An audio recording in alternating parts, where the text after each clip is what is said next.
కూటమి పాలన పట్ల ప్రజలు ఎంతగా విసిగి వేసారిపోతున్నారో తెలుసుకోవాలంటే ఈసారి ఉమ్మడి కృష్ణా జిల్లా గన్నవరం నియోజకవర్గానికి వెళ్తే సరిపోతుంది. అంతేకాదు గత వైఎస్ఆర్ కాంగ్రెస్ పాలనకి నేటి కూటమి పాలనకి మధ్య ఉన్న తేడా కూడా తెలిసి వస్తుందంటున్నారు పరిశీలకులు. ఈ నియోజకవర్గానికి చెందిన మాజీ టీడీపీ ఎమ్మెల్యే వల్లభనేని వంశీ వైఎస్ఆర్ కాంగ్రెస్ ప్రభుత్వంలో చేసిన సంక్షేమం, అభివృద్ధి కార్యక్రమాలను నేటి కూటమి ఎమ్మెల్యే యార్లగడ్డ వెంకట్రావు నీరుగార్చడంతో నియోజకవర్గ ప్రజలు అసంతృప్తితో రగిలిపోతున్నారు. ప్రజలే కాదు, పార్టీ శ్రేణులు కూడా వెంకట్రావు పనితీరుతో ఒక్కపోత అనుభవిస్తున్నారు. గత ఎన్నికల్లో గన్నవరం నియోజకవర్గం నుంచి టీడీపీ అభ్యర్థిగా యార్లగడ్డ వెంకట్రావు పోటీ చేసి గెలిచారు. ఎన్నికల ప్రచారంలో ఆయన ఇచ్చిన 1,00,000 హామీలను అధికారంలోకి రాగానే అటకెక్కించేశారు.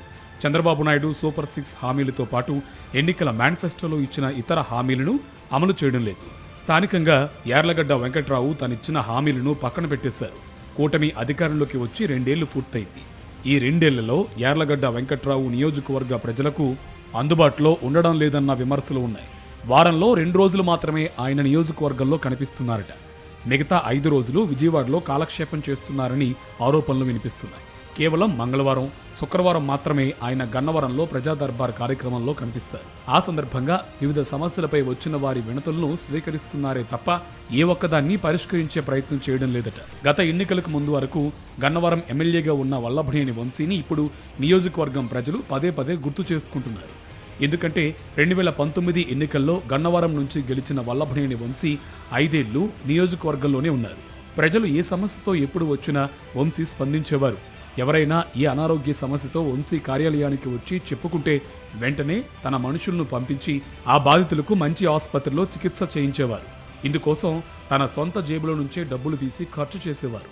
ప్రజలు ఏమడిగినా లేదు అనకుండా సాయం అందించేవారు. అందుకే గత ఎన్నికల్లో వంశీ అనూహ్యంగా పరాజయం పాలు కావడంతో నియోజకవర్గ ప్రజలు షాక్ తిన్నారు. వంశీ ఓటమిని వారు నమ్మలేకపోయారు. ఎన్నికల్లో ఏదో గోల్మాల్ జరగడం వల్లనే యార్లగడ్డ గెలిచి ఉంటారని నియోజకవర్గ ప్రజలు ఇప్పటికీ అనుమానాలు వ్యక్తం చేస్తున్నారు. వంశీ ఎమ్మెల్యేగా ఉన్న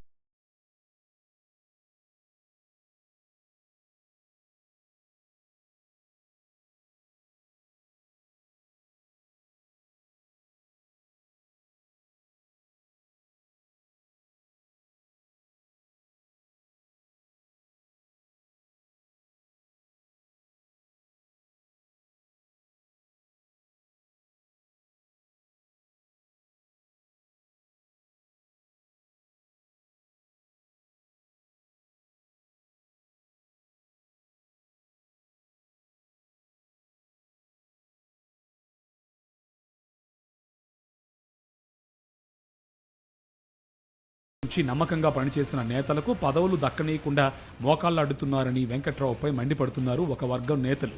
తనతో పాటు పార్టీలు చేరిన తన కోటరీ నేతలకే వెంకట్రావు పదవులు ఇప్పించుకుంటూ వారిని ప్రోత్సహిస్తున్నారని వారు కొత్తలాడిపోతున్నారు.